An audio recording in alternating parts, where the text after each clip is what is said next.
We begin with fast-moving developments out of Bangladesh. The army chief is due to address the nation this hour at a time of widespread unrest and deaths. On Sunday, at least 97 people were killed during violence between government supporters and those who want her out. Students are marching on the capital, Dhaka, to demand justice for 300 people killed since last month. An indefinite curfew has been put in place, the internet has been cut off, and offices and factories closed. Students began protesting last month when a controversial job quota system that favoured children of war veterans was reinstated by the High Court.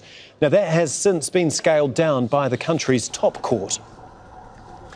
Well, for the latest, we're going to go now to Tanvir, who is live for us in Dhaka. And Tanvir, we're getting reports that there's actually a possibility that Hasina might resign. What are you hearing there? Well, you can see behind me, maybe not the whole crowd. The entire city is out on the street. The speculation and the rumor is that she has left the country. We cannot independently verify anything like that. The army chief was supposed to give a televised speech at 2 p.m. local time, which is 8 GMT, but he postponed it till 3 p.m., which is 9 GMT. We'll know more details then, but nothing officially announced. But everybody in the streets, every corner of the city, thousands of people are out. We are near to the Shabar Square, which is the epicenter of student protests. There's, I don't know the number of people. It's just, I've never seen anything like that in the capital city of protests.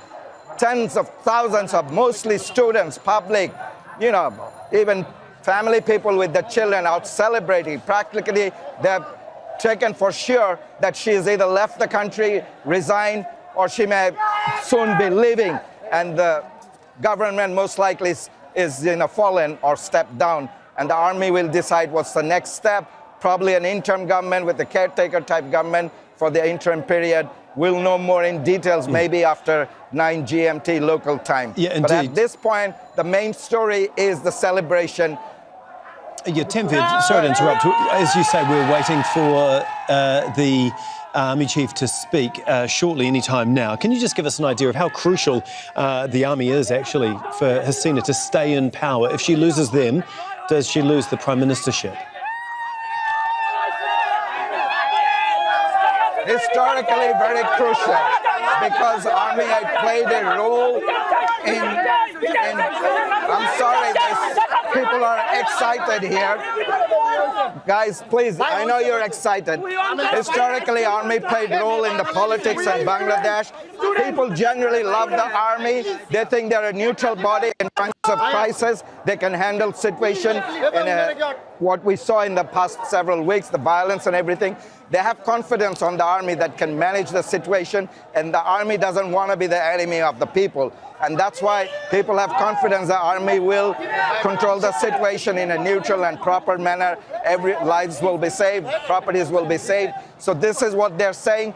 In just about an hour ago, the students were hanging out flowers to the troops, the military troops. About 4 hours back, the police were still cracking down on students in the university campuses. They're firing rounds.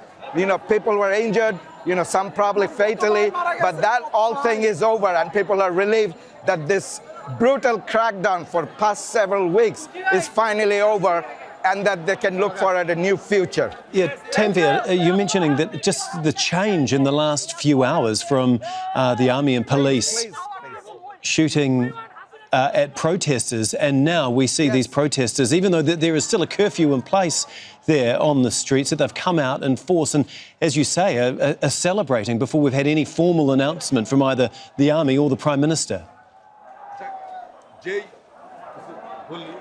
Yeah, absolutely. I mean, that's kind of surprised me. People heard rumors, people heard all kind of stories, and the fact that the Army chief was, which very rarely happens, going to address the nation, they knew some sort of changes are in the foreground. And because a lot of students started coming to the Shabar Square, the Army didn't interfere. Rather, they allowed them to gather and were embracing the students when they handed out the flowers. That gave the signal that something must have happened, because they're not doing anything, but the police left the area. You don't see hardly any police in the city. It's mostly Army or nothing at all. It's mostly taken over by the general population, the students, and everyone is out in the street.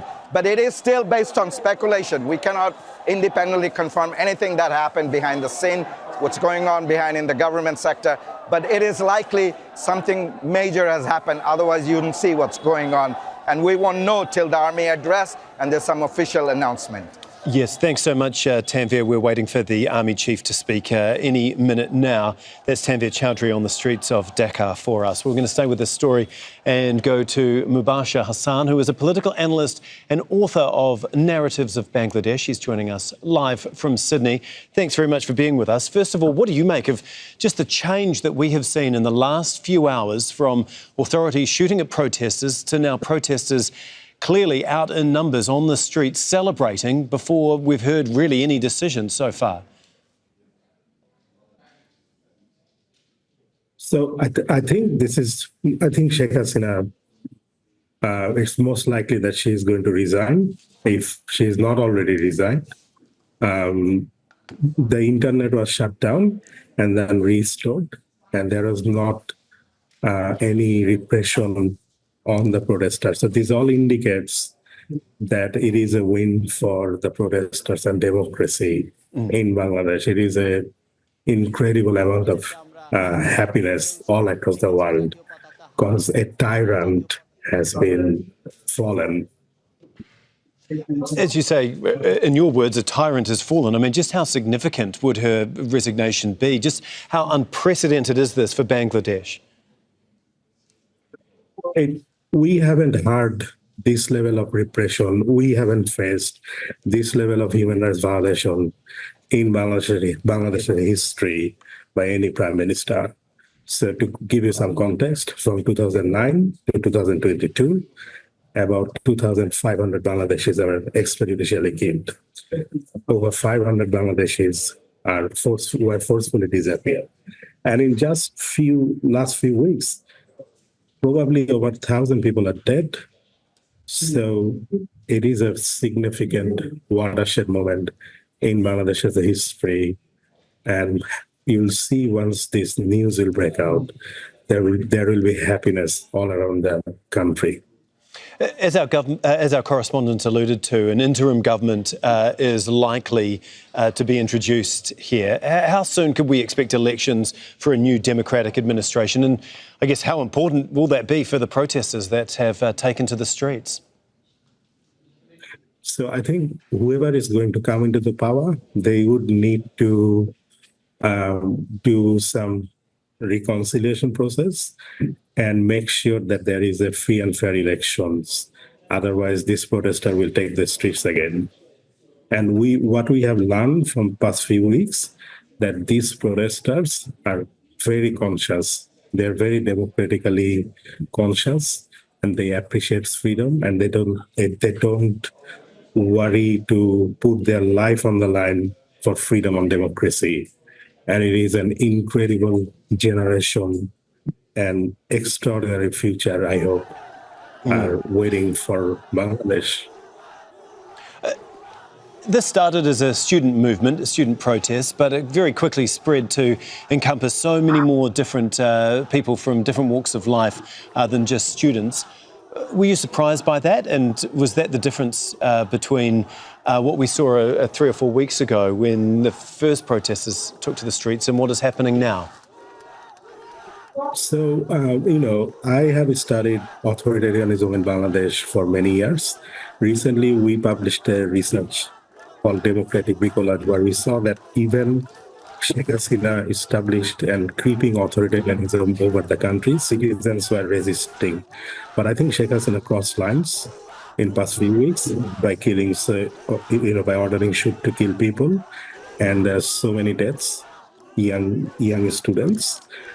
And that kind of like crossing the red line, and that angered everyone in Bangladesh who took the streets. So, I was not surprised because I was always knowing that there's democratic resilience, the spirit of democratic resilience in Bangladesh is always there. But I was surprised how courageous they all are to take the street and put their lives on the lines for what they believe, and that is the resignation of this of Sheikh Hasina. Thank you so much for your time and analysis, Mubashir Hassan. We appreciate it and are keeping a very close eye on when the Bangladesh Army Chief speaks, and we'll bring that to you when he does. Make sure to subscribe to our channel to get latest news from Al Jazeera.